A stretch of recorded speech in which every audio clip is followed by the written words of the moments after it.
Alors, bonjour mes chers élèves. Alors, on va faire maintenant, toujours dans le chapitre oscillation électrique libre dans un circuit RLC, on va faire l'étude d'un dipôle ou bien d'un circuit LC. Le circuit LC. Alors, comme vous savez, le circuit LC, c'est un circuit idéal. C'est un circuit idéal ou bien parfait. Donc, on n'a pas de résistance. Donc, pour travailler sur ce circuit, je vais vous faire un certain schéma. Alors, le schéma sur lequel on va travailler, donc c'est un condensateur qui est chargé initialement, lié avec, ou bien branché avec une bobine d'inductance L. Idéal. Le condensateur, je reprends toujours, il est initialement chargé. Donc, s'il vous plaît, à nous de faire les équations différentielles, c'est-à-dire trouver les équations différentielles vérifiées par tous les paramètres, que ce soit, on commence par UC, par la charge Q, par I et par UR. Alors pour trouver les équations différentielles, sachant bien sûr en représentant la tension UC, la continuant avec I, on peut représenter la tension UL. Donc la loi d'activité des tensions, ici pour trouver en commençant par l'équation différentielle vérifiée par UC, la loi d'activité des tensions ici, elle va nous donner quoi s'il vous plaît? Toujours c'est UL plus UC égale 0. UL plus UC égale 0. Et bien sûr, pour trouver cette équation, commençons, bien sûr, je dois savoir l'expression de UL. UL, c'est LDI sur DT. On n'a pas petit r i parce que la bobine, il est idéal. Donc, plus quoi? Plus UC égale 0. Alors, en arrivant à ce statut, si on a trouvé l'équation différentielle vérifiée par UC, il faut savoir que UC, bien sûr I, égale à C fois DUC sur DT. Donc, équivaut à dire que DI sur DT, c'est la dérivée seconde. C'est C fois la dérivée seconde de UC par rapport au temps. Donc, en remplaçant ici, on va voir quoi? Donc, c'est L fois quoi? DI sur DT, c'est C fois DUC sur dt au carré plus UC égale à 0. Donc voilà l'équation différentielle. On peut même diviser par LC. On peut dire que DUC sur dt plus 1 sur LC fois UC égale 0. C'est-à-dire lorsqu'on va diviser le tout par LC. Alors, très bien. Alors maintenant, on cherche à trouver l'équation différentielle vérifiée par quoi? C'est l'équation différentielle vérifiée par Q. Donc, toujours en arrivant à ce statut, donc je vais refaire les mêmes choses, c'est-à-dire quoi? UL plus UC égale 0, LDU sur DT plus UC égale 0. Mais maintenant, pour trouver l'équation, qu'est-ce qu'on va faire? Il faut savoir que I égale à DQ sur DT. Donc, équivaut à dire quoi? Que DU sur DT égale à quoi? Égale à quoi, s'il vous plaît? C'est la dérivée seconde de Q par rapport au temps. Et n'oublions pas, s'il vous plaît, l'expression de quoi, s'il vous plaît? L'expression de UC. Parce que ici, on a déjà UC. Alors, ce UC, il faut l'écrire sous la forme suivante. UC, c'est Q divisé par C. Et tiens, on peut maintenant écrire l'équation facilement en remplaçant ici. Alors, si on veut remplacer ici, qu'est-ce qu'on va avoir? L fois du sur dt qui est égal à la dérivée seconde de q par rapport au temps au carré plus uc qui est égal à q sur c. Et vous voyez, on peut maintenant multiplier ou bien diviser par 1 sur L. Donc, on aura t carré q par dt plus q sur LC égale à 0. Parce qu'on a multiplié par 1 sur L, donc on va simplifier avec ce L. Et ici, elle va apparaître un certain L. Et voilà l'équation différentielle vérifiée par la charge Q. Alors si on cherche, si on veut l'équation différentielle vérifiée par quoi, s'il vous plaît? Par I. Donc toujours UL, la loi d'activité des tensions, plus UC égale 0. UL c'est LDI sur DT, plus UC égale 0. Alors maintenant, qu'est-ce qu'on va faire? On a déjà fait ça pour le dipôle RLC. Donc ici, qu'est-ce qu'on va faire, s'il vous plaît? Donc, on dérive. On dérive. Donc, c'est-à-dire, on va multiplier le tout par DI sur DT. Donc, on aura quoi? L fois D carré I sur DT. C'est-à-dire, ce dérivé, c'est, on va multiplier par D sur DT. Plus, ça c'est D sur DT fois D sur DT, c'est D carré sur DT carré. Ici, c'est DUC sur DT égale 0. Et après, on va multiplier le tout par C. Donc, on aura LC fois la dérivée de I par rapport au temps au carré, plus C fois DUC sur DT égale à 0. Pourquoi on a multiplié par C? Pour avoir C DUC sur DT qui est égal à I. Donc, on peut écrire LC fois D carré I sur DT plus I égale à 0. Et voilà l'équation différentielle de I. On peut même diviser par LC. Alors, pour trouver l'équation différentielle, vérifiée par quoi, s'il vous plaît? Par UR. Maintenant, si on veut l'équation vérifiée par UR, alors qu'est-ce qu'on va faire? On reprend les mêmes étapes jusqu'à ce niveau. C'est-à-dire, on arrive à LC fois la dérivée seconde par rapport au temps au carré plus I égale à 0. Et qu'est-ce qu'on va faire après? On va multiplier le tout par quoi? Par R. Donc on aura quoi? LC fois d carré sur dt plus I égale 0. Alors puisqu'on a multiplié le tout par R, donc ce R, je vais l'écrire juste à côté de I. Ici on aura RI. Bien sûr 0 fois R c'est 0. Donc c'est pas la peine de l'écrire. Et tiens, voilà l'expression de l'équation différentielle vérifiée par ce RI, c'est UR. Ici, c'est UR. Il faut savoir ça. Bien sûr, dans un dipôle RLC, on a vu dans un RLC, on a vu que les oscillations, ils vont être soit apériodiques ou bien soit pseudo-périodiques. Il faut voir ça. Alors ici, dans un circuit LC, le régime, il va être périodique. Il va être comme ça. Est-ce que c'est clair? Bien sûr, ici, c'est UC en volts en fonction du temps. Donc, vous voyez ici, l'amplitude reste constant. On dit que le régime des oscillations, c'est un régime périodique. Il est caractérisé par quoi ce régime? Il est caractérisé par un T0 qu'on l'appelle la période propre. De ça vers ça, c'est voilà, c'est T0. Il est noté T0. Et quelle est la relation de la période propre T0? C'est, on doit la prendre, on va la vérifier tout à l'heure, depuis racine LC. Très bien. Alors, on a trouvé les équations différentielles. Il faut savoir comment on trouve les équations différentielles. Comment on trouve les équations différentielles. Et après, on passe à autre chose. C'est-à-dire quoi? La solution de l'équation différentielle. Alors, on a trouvé l'équation qui est là.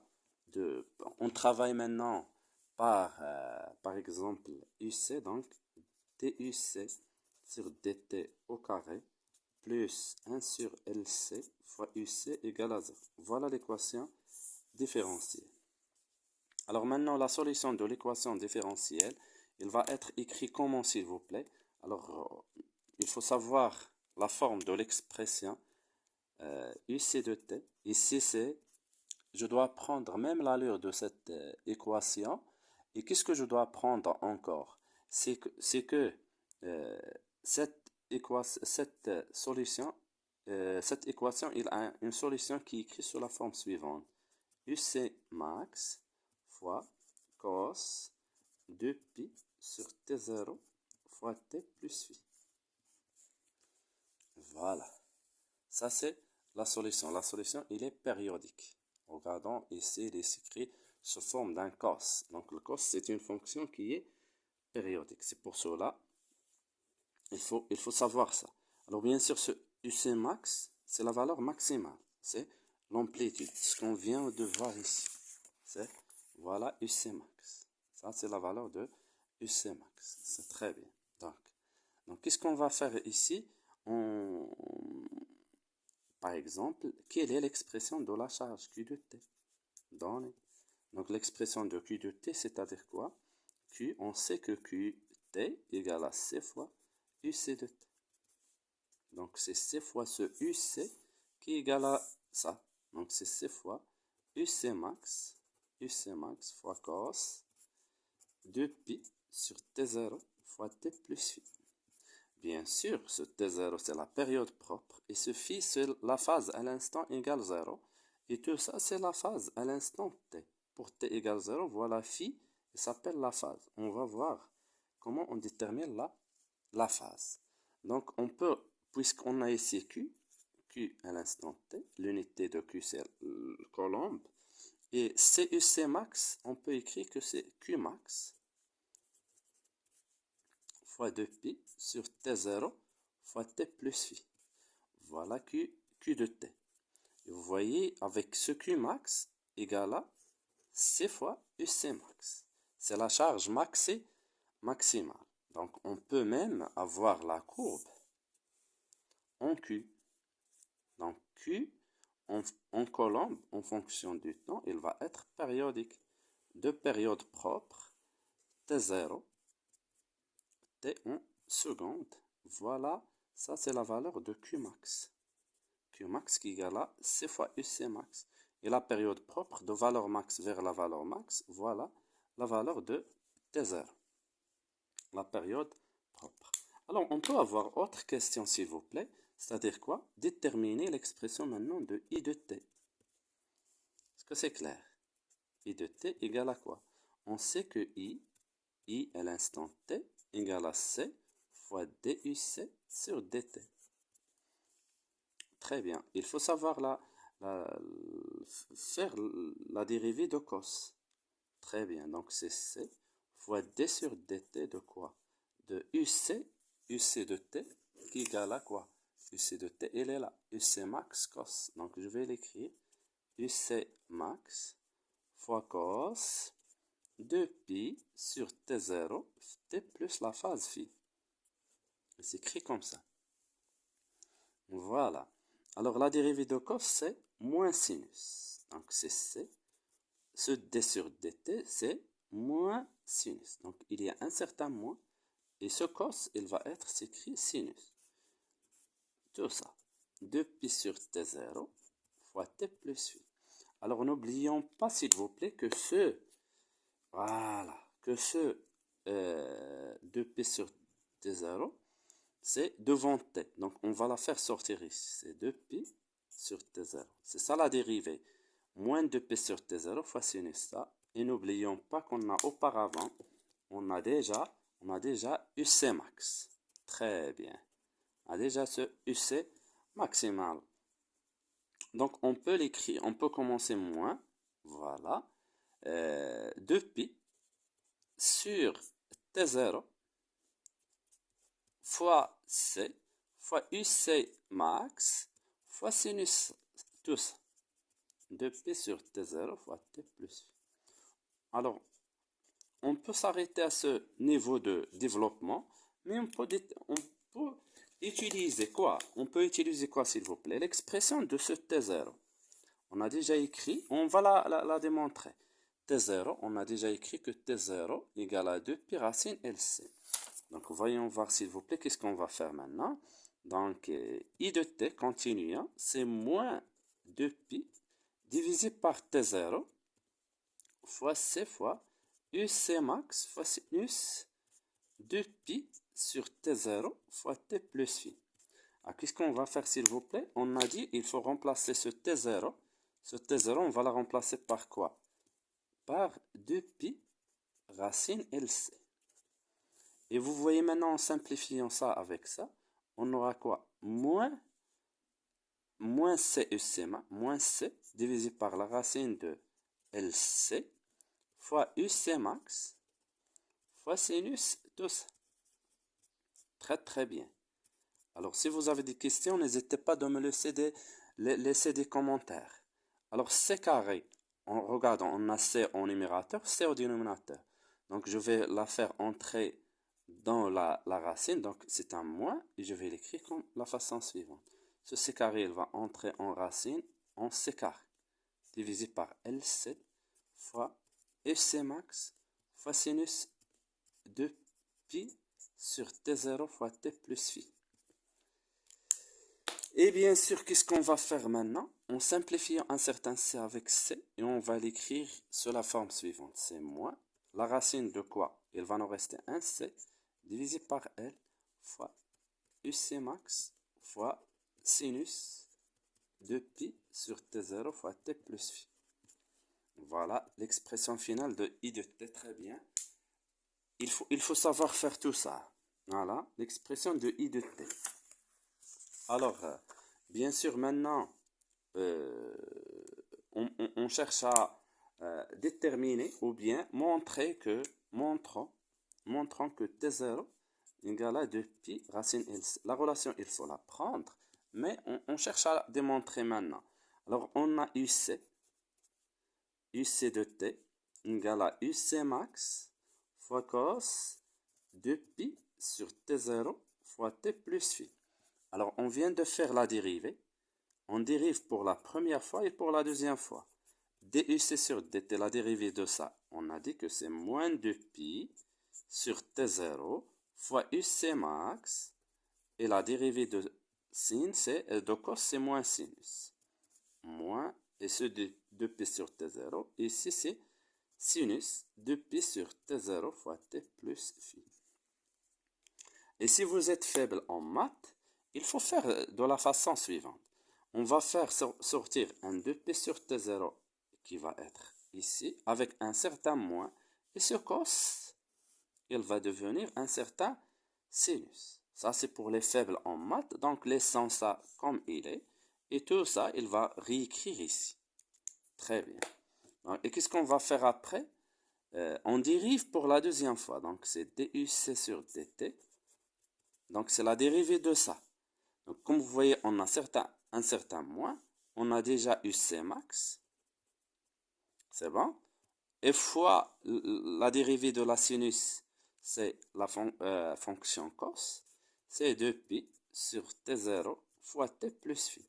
N'oublions pas qu'on a un 2pi sur T0. Il va sortir encore un 2pi sur T0. Donc, on aura 2pi sur T0, le tout au carré. Très, très bien.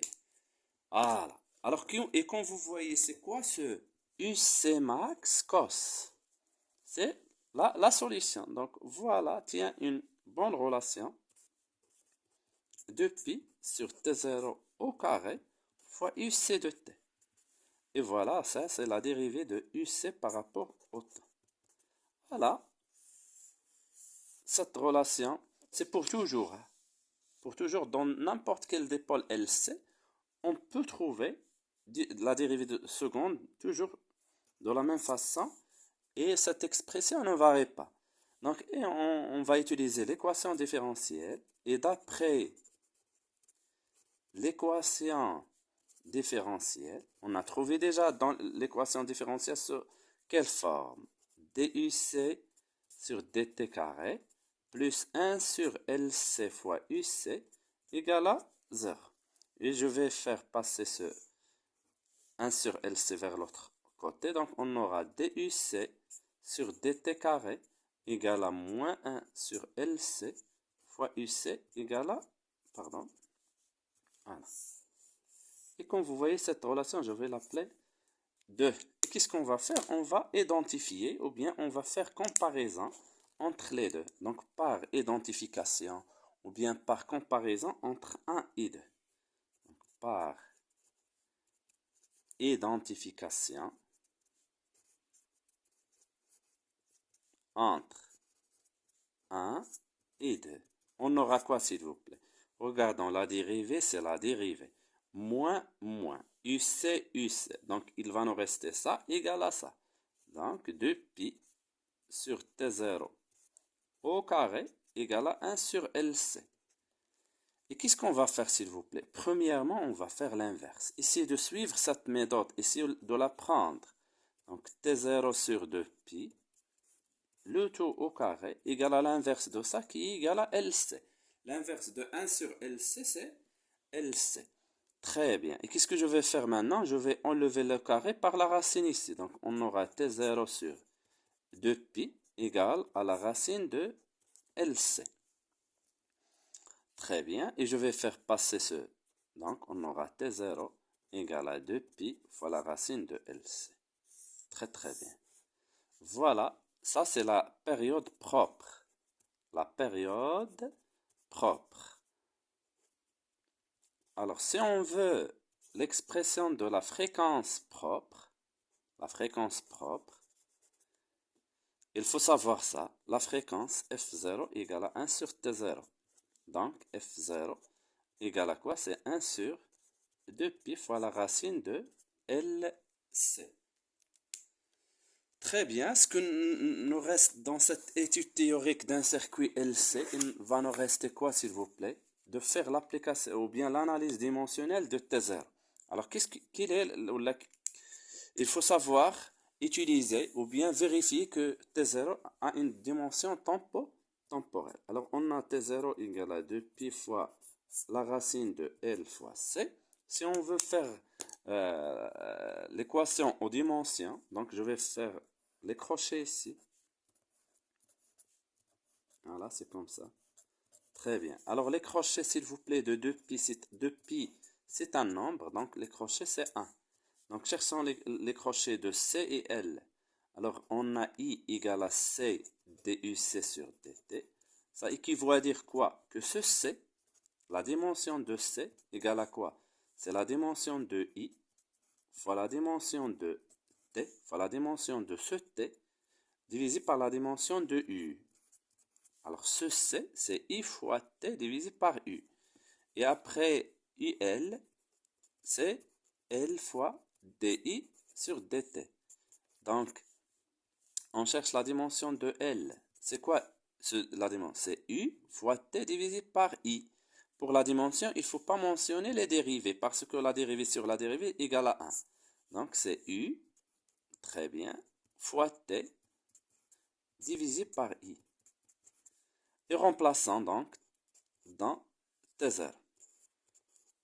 Donc, vous voyez ici de PC1, donc il nous reste là la racine. Donc, la racine de L qui est là, U fois T, divisé par quoi, s'il vous plaît? Très bien. Alors, cherchons. Voilà, divisé par U. Le tout divisé par quoi? U fois T.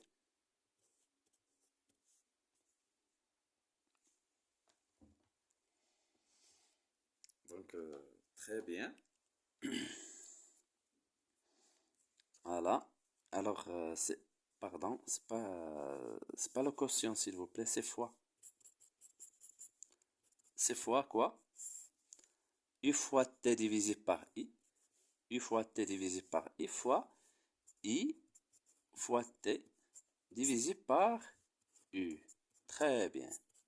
Je vais reprendre ici pour que tout le monde puisse reprendre avec moi. Regardons T0, c'est L fois C. Donc, je vais l'écrire comme ça. C'est ce L, il est là.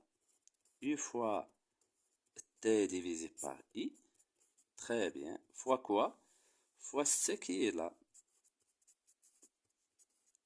Voilà. Divisé par U. Et maintenant, qu'est-ce qu'on va faire? On simplifie ça avec ça, ça avec ça. Il va nous rester seulement un T. Ce T fois T, c'est T carré. Donc, c'est T. Donc, on peut dire que T0 est homogène à un temps. Et voilà, la prochaine vidéo, on va faire l'étude théorique d'un circuit LC.